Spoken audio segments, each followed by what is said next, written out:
Hello everyone, welcome to my channel Fluent English. ಬೆಳಗಿನ ದಿನಚರಿಗಾಗಿ ಕೆಲವು ಸಾಮಾನ್ಯ ಇಂಗ್ಲಿಷ್ ನುಡಿಗಟ್ಟುಗಳು ಇಲ್ಲಿವೆ. It's time to wake up. ಇದು ಎಚ್ಚರಗೊಳ್ಳುವ ಸಮಯ. I need 5 more minutes. ನನಗೆ ಇನ್ನೂ 5 ನಿಮಿಷಗಳು ಬೇಕು. Did you sleep well? ನೀವು ಚೆನ್ನಾಗಿ ನಿದ್ದೆ ಮಾಡಿದ್ದೀರಾ? I'm still so sleepy. ನಾನು ಇನ್ನೂ ನಿದ್ದೆಯಲ್ಲಿದ್ದೇನೆ.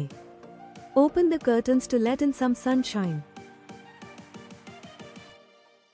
ಸ್ವಲ್ಪ ಬಿಸಿಲು ಒಳಗೆ ಬರಲು ಪರದೆಗಳನ್ನು ತೆರೆಯಿರಿ. Today I woke up so early. ಇಂದು ನಾನು ತುಂಬಾ ಬೇಗ ಎದ್ದೆ. Wake up, it's already late. ಎದ್ದೇಳಿ, ಈಗಾಗಲೇ ತಡವಾಗಿದೆ. I have to get up now. ನಾನೀಗ ಎದ್ದೇಳಬೇಕು. Let's start the day. ದಿನವನ್ನು ಪ್ರಾರಂಭಿಸೋಣ. The alarm is so annoying. Alarm ತುಂಬಾ ಕಿರಿಕಿರಿ ಉಂಟುಮಾಡುತ್ತದೆ. What time is it? ಸಮಯ ಎಷ್ಟು? Brush your teeth. ನಿಮ್ಮ ಹಲ್ಲುಗಳನ್ನು ಬ್ರಷ್ ಮಾಡಿ. I need to brush my teeth. ನಾನು ಹಲ್ಲುಜ್ಜಬೇಕು.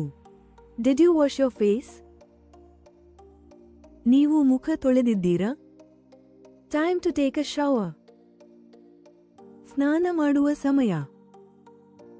Where's my toothbrush? ನನ್ನ ಹಲ್ಲುಜ್ಜುವ ಬ್ರಷ್ ಎಲ್ಲಿದೆ? I need to shave. ನಾನು ಕ್ಷೌರ ಮಾಡಬೇಕು. I ran out of shampoo. ನನ್ನ ಶಾಂಪೂ ಖಾಲಿಯಾಯಿತು.